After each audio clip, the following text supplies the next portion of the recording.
L'Amérique n'est pas en train de glisser lentement vers une crise de la classe moyenne. Elle y tombe la tête la première. Quand une famille qui gagne pourtant 100 000 $ par an finit chaque mois dans le rouge, quand une assurance santé passe de 59 $ à 798, puis à plus de 1200 $, quand le loyer avale la moitié du salaire net, ce n'est pas un signe que l'inflation se calme. C'est le système qui se fissure en direct, sous les yeux de tout le monde. Les gros titres, eux, continuent de marteler que la situation s'améliore. Pourtant, 70% des Américains vivent d'un chèque de paie à l'autre. Les prix ne redescendent pas, les salaires stagnent, et ce fameux rêve américain ressemble de plus en plus à un calcul impossible à résoudre. On ne parle pas d'un danger futur. La classe moyenne est en train de disparaître maintenant, sous nos yeux. Le premier coup porté à cette classe moyenne, c'est cette idée répétée partout, tout va mieux. Les médias recyclent le même discours. L'inflation baisse, les salaires montent, l'économie est solide. Mais les indicateurs qui servent à raconter cette histoire sont construits pour masquer ce que les familles paient réellement. Quand le gouvernement annonce une inflation à 3,2%, il laisse de côté la shrinkflation, les frais cachés, l'explosion des assurances, les surcharges de services et surtout la réalité la plus simple. Les prix ne sont jamais revenus à ceux d'avant 2020. Le lait passé de 2,99 $ à 4,79 $, il n'est jamais redescendu. Ce surcoût permanent n'entre même pas dans les calculs officiels. Pendant que les responsables politiques se félicitent, le coût de la vie augmente bien plus vite que les salaires. En 5 ans, les revenus ont grimpé d'environ 14%. Mais les dépenses essentielles, elles, ont bondi de 40 à 120%. Autrement dit, la courbe économique qui permettait autrefois de construire un avenir s'est retournée. Les revenus progressent doucement, mais le coût du quotidien explose à toute vitesse. Cette contradiction entre les chiffres officiels et ce que vivent réellement les Américains est exactement ce qui alimente la colère. Et plus on examine les statistiques de près, plus l'illusion devient évidente. Le logement, par exemple, est considéré comme une dépense facultative, ce qui fait que l'indice ne tient pratiquement pas compte du fait que des taux hypothécaires passés de 3% à plus de 6% ont doublé les mensualités. Les assurances santé qui explosent de 59 à 798 $, parfois plus de 1002 cents, sont largement minimisées. Les augmentations des factures d'énergie, même quand la consommation baisse, sont balayées d'un revers de main. Tous les postes de dépenses incontournables sont édulcorés dans les modèles qui déterminent si l'économie va bien. Et ce n'est pas un hasard, c'est la manière dont le système masque son déclin. Si les données reflétaient la véritable charge financière, les décideurs seraient forcés d'admettre que le problème ne vient ni d'une mauvaise gestion des ménages, ni d'un manque d'efforts. C'est simplement que les secteurs essentiels augmentent leurs prix à une vitesse que la classe moyenne ne peut plus suivre. Et cette illusion n'est pas anodine. Elle sert à éviter de reconnaître qu'une partie du pays est en train de s'effondrer. Si les chiffres officiels nient la crise, alors les difficultés que vivent des millions de familles sont invisibles. Ce qu'elles subissent n'a rien à voir avec un manque d'organisation. C'est le résultat d'une économie qui affiche reprise, alors que chaque facture raconte tout l'inverse. Cette déconnexion devient encore plus évidente dès qu'on parle de logement, parce que là, aucune statistique ne peut cacher la réalité. Les rapports affirment que l'inflation ralentit, mais dans le quotidien des gens, rien ne bouge, et c'est précisément à cause du coût du logement. C'est là que l'écart entre ce que le gouvernement dit et ce que les familles vivent tourne à la crise totale. On peut manipuler des indices, pas le prix d'un toit. Depuis 2020, les prix des maisons ont pris environ 55%. Les salaires, eux, n'ont rien suivi du tout. Et le pire, ce n'est même pas le prix affiché, mais le coût d'emprunt. Des taux hypothécaires passés de 3% à 6 à 7% ne rendent pas seulement les maisons plus chères. Ils doublent leur coût total sur toute la durée du crédit. Une maison à 400 000 $ coûte aujourd'hui l'équivalent de 650 000 lorsque les intérêts sont ajoutés. Résultat, même des familles avec de bons revenus se retrouvent exclues, non pas parce qu'elles gèrent mal leur argent, mais parce que l'équation de départ est impossible à résoudre. Pour les locataires, ce n'est pas mieux. Un simple appartement d'une chambre qui valait 1200 $ atteint désormais facilement 2000, parfois 2005 cents. Et après le loyer, il reste quoi? Entre les impôts, les assurances santé, les transports et les factures, la majorité des ménages qui gagnent 3 000 à 3 500 $ par mois voient la moitié de leurs revenus disparaître rien que dans le loyer. Dans ces conditions-là, aucune astuce budgétaire, aucune heure supplémentaire, aucun petit boulot ne peut compenser un déséquilibre aussi profond. On ne peut pas travailler plus pour battre des chiffres qui ne tiennent tout simplement pas. Et même les nouvelles constructions n'offrent plus de solutions. Les promoteurs préfèrent construire du haut de gamme, des appartements luxueux, parce que c'est plus rentable. Les maisons d'entrée de gamme, ces fameuses starter homes qui ont longtemps permis à la classe moyenne de se stabiliser, ont pratiquement disparu. Dans de nombreuses villes, de minuscules maisons de 70 mètres carrés se vendent au-dessus de 600 000 $. Et tout le monde semble trouver ça normal. Le rêve américain n'a pas disparu parce que les gens ont arrêté d'essayer. Il a disparu parce que l'accès au point de départ est devenu irréaliste. Et tout ça découle directement du mensonge initial. Tant que les statistiques officielles prétendent que tout va bien, alors même que le logement absorbe 40 à 60% des revenus, les gens finissent par comprendre que le problème n'est pas individuel. C'est tout un système qui s'effondre à ciel ouvert. Et il y a un domaine où cette chute devient impossible à ignorer, la santé. Quand le loyer, les courses et les salaires sont déjà un problème, les dépenses médicales deviennent carrément le point de rupture. C'est à ce moment-là que l'idée d'une économie en reprise s'effondre complètement, parce qu'aucun coût aux États-Unis ne grimpe aussi vite, n'impacte aussi brutalement et ne détruit aussi facilement la stabilité financière qu'une facture médicale. On peut repousser un voyage, éviter les restaurants, annuler quelques abonnements, mais on ne peut pas repousser une maladie. Et c'est précisément pour ça que le système de santé est devenu la menace la plus explosive qui pèse aujourd'hui sur la classe moyenne américaine. Depuis quelques années, les primes d'assurance ont cessé d'être simplement inconfortables, elles sont devenues intenables. Des familles ont vu leur mensualité grimper d'un seul coup, passant de $59 à $798, puis à plus de $1,200 pendant la période d'inscription annuelle. Et le plus ironique, c'est que rien dans leur couverture ne s'est amélioré. Seule la facture a pris une claque. Les franchises, elles aussi, ont franchi un palier. On parle désormais de montants qui tournent entre $6 000 et $12 000 par personne. Autrement dit, il faut débourser des milliers de dollars avant que l'assurance ne bouge le moindre petit doigt. On n'est plus face à un système de soins. On est face à un péage pour survivre. Prenez une famille qui paie $1 500 par mois en assurance. Ça fait $18 000 par an, juste pour avoir le droit de devoir payer encore plus si quelqu'un finit à l'hôpital. Et avec plusieurs enfants, l'exposition annuelle peut dépasser les $40 000, parfois $50 000. Des chiffres totalement déconnectés de la réalité des revenus de la classe moyenne. Les médicaments, eux, suivent la même trajectoire. Beaucoup sont soi-disant couverts, mais au moment de passer à la caisse, les copaiements atteignent des centaines, parfois des milliers de dollars. Un traitement essentiel peut coûter 8 cents, $1,200 ou davantage, même pour les personnes assurées. Et au lieu d'aider, les compagnies d'assurance ajoutent de nouvelles restrictions, refusent des prises en charge, inventent des clauses, tout pour renvoyer la facture au patient. Et pourtant, on continue d'entendre toujours la même histoire rassurante. Les dépenses de santé sont stables. Mais c'est totalement faux.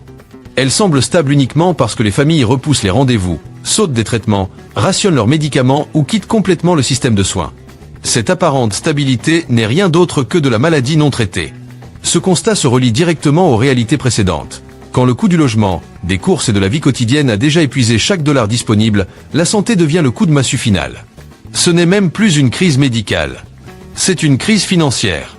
Et c'est aujourd'hui le moyen le plus rapide pour faire basculer une famille stable vers une situation où une seule mauvaise nouvelle médicale suffit à déclencher une catastrophe économique. Une fois que la santé révèle à quel point les ménages sont fragiles, un autre choc apparaît, souvent passé sous silence. Les Américains travaillent plus, pour finalement avoir moins de pouvoir d'achat que leurs parents. Et c'est là que se trouve le cœur de tous les problèmes. Comment espérer payer un logement ou une assurance santé quand la valeur du travail s'effondre en temps réel ? Depuis des décennies, la productivité augmente, les profits des entreprises explosent, les rémunérations des dirigeants s'envolent, mais les salaires des travailleurs ordinaires, eux, stagnent. Sur les 5 dernières années, les salaires ont progressé d'environ 14%. Pendant ce temps, le coût des besoins essentiels a grimpé de 40 à 120%. Ce n'est pas un petit écart.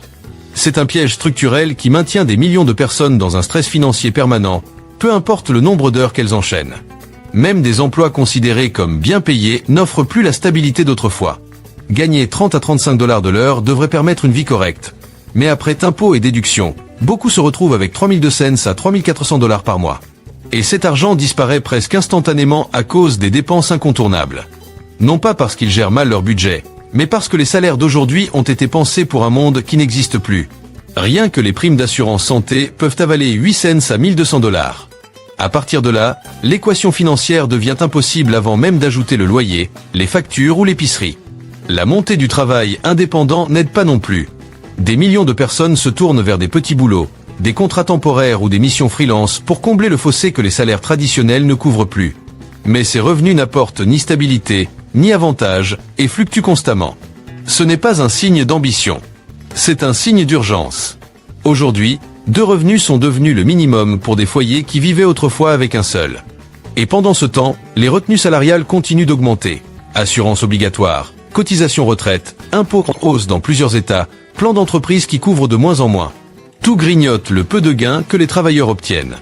Le salaire semble plus élevé sur le papier, mais le montant réellement touché diminue une fois toutes les déductions effectuées. C'est directement lié à la crise de la santé. Les soins deviendraient déjà ingérables seuls, mais combinés à des salaires qui stagnent, ils deviennent franchement impossibles à assumer. Le modèle économique américain repose maintenant sur une idée absurde: payer des prix modernes avec des revenus d'un autre siècle. Travailler plus n'apporte plus la sécurité. Au contraire, cela met en lumière l'ampleur de l'injustice du système. La classe moyenne ne décroche pas parce qu'elle fait de mauvais choix. Elle décroche parce que les salaires n'ont plus aucun lien avec le coût réel de la vie. Et quand les salaires ne suivent plus, la pression ne s'arrête pas au loyer ou à la santé. Elle s'étend à toutes ces dépenses du quotidien qui épuisent les foyers petit à petit: la garde d'enfants, les factures d'énergie, les transports. Ce sont ces coûts silencieux qui empêchent les familles de sortir la tête de l'eau. Ces dépenses ne sont pas optionnelles. Elles sont indispensables pour travailler, élever un enfant ou simplement exister dans la société actuelle. La garde d'enfants, par exemple, est devenue l'un des postes les plus écrasantes du pays. Dans de nombreux États, une place pour un tout petit coûte entre 8 cents et 1400 $ par mois, dépassant parfois le prix d'un loyer. Pour un parent isolé qui gagne environ 3000 $ après l'impôt, il ne reste pratiquement rien après avoir payé la crèche. Même les couples à 2 salaires luttent pour absorber ce coût, qui équivaut souvent à un deuxième emprunt immobilier. Ce n'est pas un service de luxe, c'est juste le prix pour pouvoir aller travailler. Les factures d'énergie, elles aussi, touchent tous les foyers. Et ce n'est pas parce que les gens consomment plus. Au contraire. Beaucoup réduisent leur utilisation, mais voient tout de même leurs factures grimper, car les entreprises d'énergie répercutent sur les consommateurs l'augmentation massive de la demande industrielle, notamment celle des data centers. Une facture gaz-électricité qui valait 150 ou 180 $ se transforme désormais en 250, 3 cents, parfois 350 $, même quand le thermostat reste bas et les lumières éteintes. Le troisième poids, c'est le transport. Les mensualités automobiles tournent aujourd'hui entre 7 cents et 1000 $. Les assurances auto ont bondi de 20 à 40% dans plusieurs États. Et quand on ajoute l'essence et l'entretien, même garder une vieille voiture en état demande plusieurs centaines de dollars par mois. Sans véhicule fiable, travailler est impossible. Mais en garder un fonctionne maintenant comme un impôt supplémentaire. Tous ces coûts renvoient à la même racine, des salaires qui ne progressent pas. Quand les revenus stagnent pendant que chaque dépense obligatoire grimpe, il devient impossible de constituer une épargne, de prévoir une urgence, ou simplement de respirer financièrement. La garde d'enfants, les transports et les factures ne font pas la une des journaux comme la santé ou le logement, mais ce sont eux qui rongent lentement ce qu'il reste de stabilité dans la classe moyenne. Ils serrent le budget jusqu'à ce qu'il n'y ait plus aucun espace, transformant chaque mois en un exercice d'équilibriste où la moindre erreur peut faire basculer une famille. Et lorsque toutes ces dépenses essentielles sont payées tant bien que mal, beaucoup de ménages se tournent vers les filets de sécurité censés empêcher l'effondrement. C'est là que la réalité s'impose brutalement. Ces filets ne correspondent plus du tout à la vie d'aujourd'hui. Ils ont été conçus pour une économie qui n'existe plus. Et ce décalage plonge des millions de familles en crise. Le programme SNAP en est l'exemple parfait. Ces critères d'éligibilité reposent sur des données qui datent d'une autre époque, où les loyers, les soins médicaux et les dépenses essentielles n'avaient rien à voir avec la réalité actuelle. Une famille qui gagne autour de 3000 ou 3200 $ par mois, à peine de quoi couvrir les dépenses de base aujourd'hui, est souvent considérée comme trop riche pour recevoir de l'aide. Imagine une famille qui, sur le papier, gagne assez pour ne pas être considérée comme dans le besoin, mais qui, dans la réalité, jongle avec les découverts, vit à crédit ou saute des repas pour que les enfants mangent en premier. C'est ça, le paradoxe de 2025. Les critères qui définissent l'aide ne correspondent plus du tout au coût réel de la vie. Et pendant qu'on coupe dans les programmes alimentaires, ce ne sont pas seulement les bénéficiaires qui souffrent. C'est toute l'économie qui vacille. Parce que l'argent du SNAP, lui, ne dort jamais. Il passe directement par les supermarchés, les chaînes logistiques, les commerces locaux. Alors quand des millions de personnes perdent leur éligibilité ou voient leurs allocations diminuer, l'impact se diffuse partout.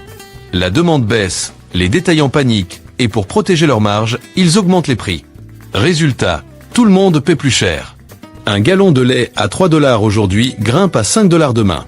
Pas par manque de produits, mais parce que le système a retiré le pouvoir d'achat qui stabilisait les prix. Pourtant, le gouvernement continue d'affirmer que ces coupes sont indispensables pour maîtriser le budget. Sauf que dans le même temps, des milliards disparaissent dans des projets lointains ou des engagements à l'étranger, pendant que les programmes d'intérieur se réduisent. Le message devient évident. On transfère la charge vers ceux qui sont déjà au bord du précipice. Les contribuables de la classe moyenne financent ces programmes. Mais ironie du sort, beaucoup d'entre eux n'y ont même pas accès lorsqu'ils en auraient réellement besoin. Et quand les aides diminuent, ils finissent de toute façon par payer la différence, à travers des prix alimentaires qui explosent, des impôts locaux qui montent et une pression accrue sur leur communauté. Tout cela fait écho à une réalité beaucoup plus large. Les salaires stagnent, les dépenses essentielles flambent, et les filets de sécurité censés éviter l'effondrement sont en train de craquer, coincés dans des règles dépassées. Résultat, une fracture qui s'élargit, où des millions de personnes tombent non pas parce qu'elles gèrent mal leur vie, mais parce que les systèmes censés les protéger ne sont plus adaptés à une économie qui se referme doucement sur les Américains ordinaires. Et lorsque ces filets de sécurité s'affaiblissent, un autre acteur entre en scène, pas pour aider, mais pour siphonner jusqu'au dernier dollar, le pouvoir des prix imposés par les grandes entreprises. Aujourd'hui, les géants américains ne réagissent plus à l'inflation. Ils la fabriquent. Ce que nous vivons, ce n'est pas une crise des coûts. C'est une inflation des profits. Les entreprises gonflent leurs prix bien au-delà de leurs dépenses, simplement parce qu'elles le peuvent. Regardez le secteur alimentaire. Kroger, PepsiCo, General Mills, Tyson, tous affichent des profits records, tout en augmentant discrètement les prix des produits essentiels. Ce paquet de céréales passé de 3,49$ à 6,29$, ce n'est pas à cause du blé. C'est à cause des actionnaires. PepsiCo l'a même avoué, ces hausses de prix n'étaient pas liées à l'augmentation de ses coûts. Et pourtant, les consommateurs déboursent plus que jamais pour les mêmes produits. Les services publics suivent la même logique. Des fournisseurs comme Duke Energy, PGE ou Con Edison augmentent les tarifs dans des millions de foyers. Des factures de $160 deviennent $250, parfois $300. Et souvent, ces hausses arrivent au moment même où ces entreprises annoncent des bénéfices de plusieurs milliards. On demande aux consommateurs de réduire leur consommation. Mais même en consommant moins, la facture grimpe, car les énormes besoins énergétiques des data centers, Amazon Web Services, Google Cloud et d'autres sont en partie compensés par les ménages. Et l'assurance? Encore pire. Blue Cross, United Health Group, Aetna, Cigna, tous augmentent les primes de 10%, 15%, parfois plus, tout en réduisant la couverture, en refusant davantage de demandes et en augmentant les franchises. United Health a même engrangé plus de 22 milliards de dollars de profit l'an dernier, essentiellement grâce aux primes plus élevées et aux soins refusés. Et c'est là que tout se recoupe, la réduction des aides, l'augmentation des prix, la pression croissante. Quand les programmes comme le SNAP rétrécissent, les entreprises resserrent leurs marges, puis réaugmentent les prix pour préserver leurs bénéfices. Les familles se retrouvent coincées entre un soutien public qui disparaît et des coûts privés qui explosent. Le système devient un circuit fermé. Les entreprises tirent les prix vers le haut, l'État s'efface, et les travailleurs encaissent coup après coup avec des salaires qui ne suivent plus. L'inflation des profits, ce n'est pas une simple hausse des coûts. C'est la preuve que la classe moyenne américaine est devenue la ressource la plus rentable du pays. Mais les conséquences dépassent largement les frontières. Les forces qui font grimper les prix aux États-Unis alimentent une crise mondiale d'accessibilité. Ce qui ressemble à un problème américain n'est en réalité qu'un maillon d'une chaîne mondiale. Les prix montent plus vite que les salaires dans presque toutes les grandes économies. Le logement manque partout, les systèmes essentiels saturent, et les familles de classe moyenne sont dépassées. En Europe, au Canada, en Australie, en Asie, les chiffres se répètent. Des loyers à Londres, Toronto, Sydney qui bondissent de 30 à 50% en quelques années. Des prix immobiliers à Dublin, Vancouver, Singapour tellement élevés que même ceux qui gagnent 6 chiffres n'arrivent plus à acheter un simple premier logement. En Allemagne, les coûts de l'énergie ont explosé. Au Royaume-Uni, l'inflation alimentaire est à son plus haut niveau depuis des décennies. Au Canada, le prix moyen d'une maison dépasse les $700 000.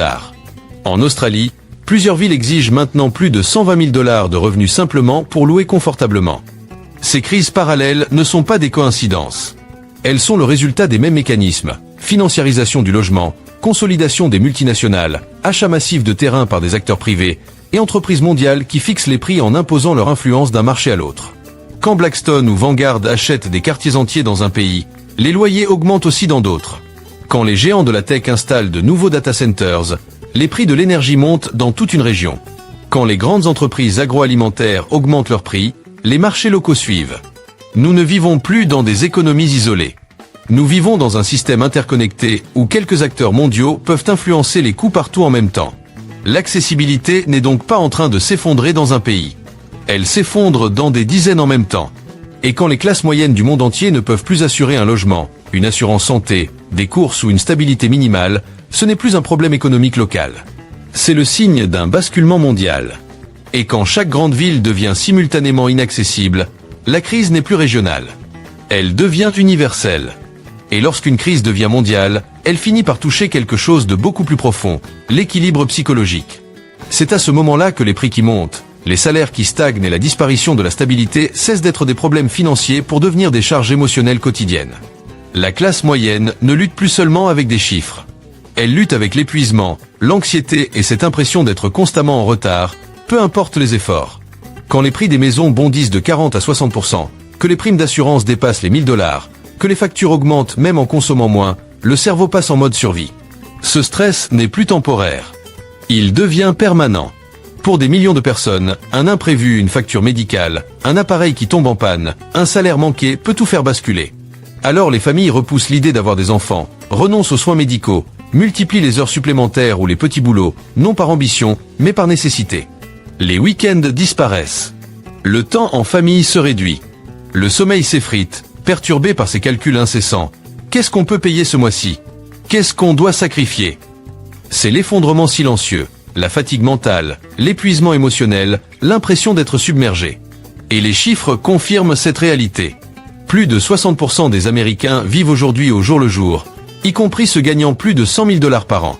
Les dettes de cartes de crédit dépassent 1300 milliards de dollars, un record historique. Les taux d'épargne sont proches du plus bas jamais enregistré.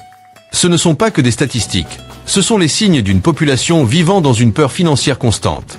Et cela nous ramène au cœur du problème, la multiplication des coûts, l'érosion du soutien public, la montée du pouvoir corporatif et la crise mondiale de l'accessibilité.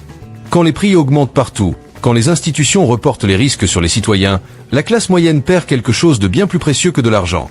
Elle perd le contrôle, la direction et la certitude de son avenir. Le choc psychologique n'est pas un dommage collatéral. C'est l'alarme principale. Quand des millions de personnes vivent en mode combat ou fuite permanent, l'effondrement n'est plus seulement économique. Il devient humain. Et quand cette détresse devient permanente, le problème dépasse l'individu. Il devient national.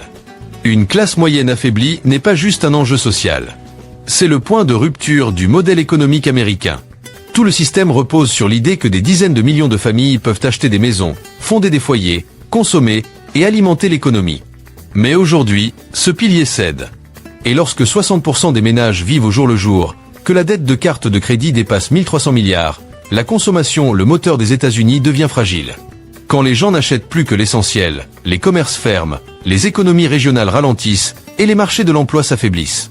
Un pays où la stabilité disparaît ne peut pas prospérer durablement. Pendant ce temps, la dette nationale dépasse les 38 000 milliards de dollars et continue d'augmenter. Une classe moyenne qui se contracte signifie moins de recettes fiscales. Et un État qui collecte moins doit emprunter davantage pour éviter la stagnation, ce qui accélère encore la spirale. On ne peut pas compter éternellement sur l'endettement quand ceux qui financent le pays sont financièrement à bout. Moins de ménages qualifient pour un prêt immobilier, alors le marché du logement chancelle. Les hôpitaux se retrouvent submergés par les dettes médicales impayées. Les villes s'affaiblissent quand les familles quittent les zones trop chères.